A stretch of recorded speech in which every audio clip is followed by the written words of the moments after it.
On me pose souvent la question, est-il bon de pratiquer avec sourdine?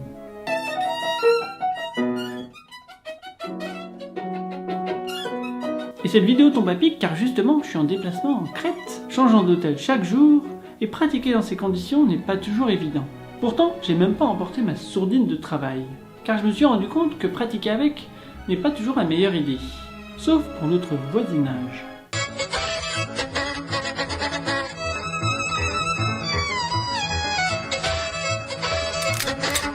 Alors quels sont les avantages de pratiquer avec sourdine?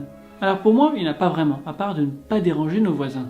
Et si vous devez travailler à des heures inappropriées à cause de votre travail, le mieux je pense, c'est de travailler dans une pièce qui est très isolée, de fermer les rideaux, de travailler avec un tapis au sol ou au-dessus du lit pour que les vibrations soient absorbées, plutôt que de mettre une sourdine. Vous mettre face à un rideau par exemple, plutôt que face à un mur qui réverbera, parce qu'en fait le son, c'est l'archet qui, avec la colophane, accroche la corde.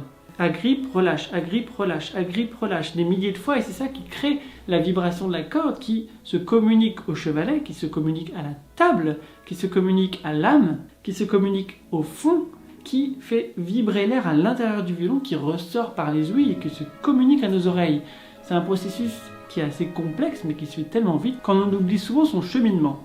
Et pratiquer avec sourdine fait qu'on entend moins les détails, justesse, sonorité, articulation, nuances. Je ne peux pas vous démontrer la différence avec ou sans sourdine, parce que ma sourdine est à des milliers de kilomètres, mais je sais que lorsque je pratiquais avec ma sourdine, à l'époque, lorsque je l'enlevais, j'étais inévitablement déçu. Le son était plus dur et moins propre qu'avant de pratiquer avec sourdine, car ma sourdine camouflait un peu les détails et nuisait à ma vigilance. Pour moi, la sourdine est un cache-misère qui camoufle nos imperfections et nous empêche d'y faire face. Alors oui, elle produit un son velouté et agréable, car il est tamisé, mais ce n'est pas vraiment notre sonorité. Si vous avez suivi mes autres vidéos, vous savez qu'il y a de nombreuses choses que je déconseille. Pratiquer avec métronome, s'accorder avec un accordeur, travailler les gammes et les études, pratiquer trop longtemps. Et dans cette vidéo, vous venez de découvrir la énième chose que je déconseille, pratiquer avec sourdine. Mieux vaut avoir l'audace d'oser être entendu par notre entourage et d'améliorer notre jeu, plutôt que de le masquer. Alors je ne conseille pas pour autant de pratiquer la fenêtre ouverte, mais n'ayez pas peur d'être entendu, même si vous jouez une pièce que vous ne maîtrisez pas encore très bien. C'est ainsi que vous progresserez le plus vite. Car oui, pour moi, la sourdine est un cache-misère qui camoufle nos imperfections.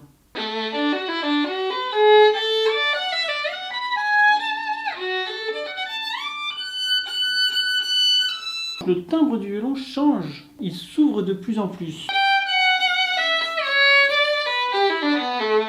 Si on le joue de façon naturelle. Maintenant, si on commence à forcer le son et à jouer de façon synthétique, sans avoir les bons repères, les bons joints, les bons mécanismes, les bonnes ouvertures, les bons angles, toutes ces choses, eh bien, c'est là qu'on se rend compte que finalement le son se ferme. Si on joue de façon très angulaire, plus on jouera et plus le son se fermera, plus le violon se fermera. Je connaissais quelqu'un qui avait un de ses élèves qui avait acheté un violon qui était très bien, mais comme l'élève jouait de façon tellement forcée que le son du violon s'est complètement renfermé. Le violon était devenu méconnaissable au bout de quelques mois.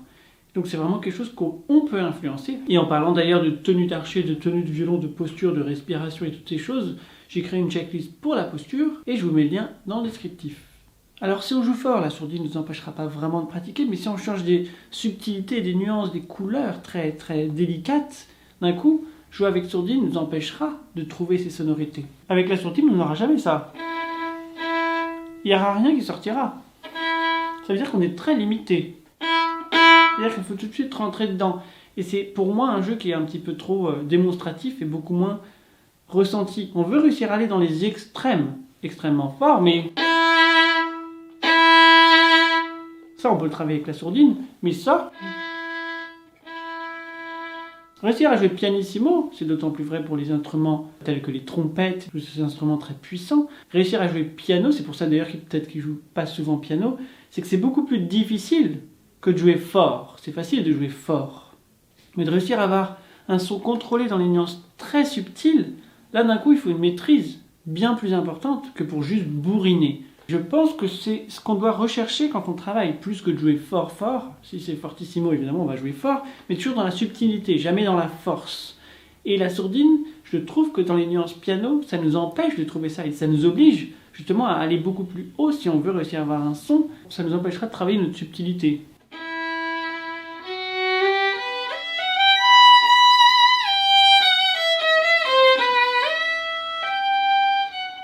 On peut trouver toutes ces couleurs, toutes ces palettes de différentes couleurs, et pas juste un type de couleur, justement, mais avec la sourdine, tout sera un peu au même plan, au même niveau. Et le fait de vous confronter à votre sonorité va vous pousser à progresser. Si vous voulez des conseils sur la tenue d'archer, sur la tenue du violon, toutes ces choses-là, j'en parle dans mes formations, dans mes lettres du mercredi, donc avec mes abonnés privés. Vous pouvez nous rejoindre en cliquant le lien dans les descriptifs, abonnés privés. L'un des défauts que je vois souvent, c'est d'appuyer avec l'index. Et ça, avec sourdine, c'est beaucoup plus pardonnable. Et donc c'est important de faire face, parce qu'une fois qu'on enlève la sourdine et qu'on a pratiqué de la mauvaise façon, eh ben on se rend compte qu'on a perdu notre temps. Et donc c'est important de faire face, même s'il est un petit peu tard ou un petit peu tôt, il vaut mieux se mettre dans un coin très fermé, quitte à travailler dans un petit placard. Attention à avoir assez de place pour l'archer, pour pas le frapper. Mais c'est important de pratiquer efficacement, sinon quel intérêt? Et encore une fois, avec la sourdine, même les changements de cordes,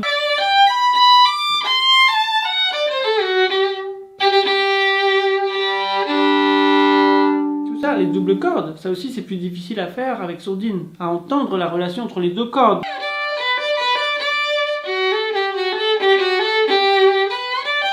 Le violon doit réussir à sonner et à résonner, et si on bloque le chevalet, on va bloquer ce processus dont on parlait précédemment, on va l'empêcher de faire son boulot.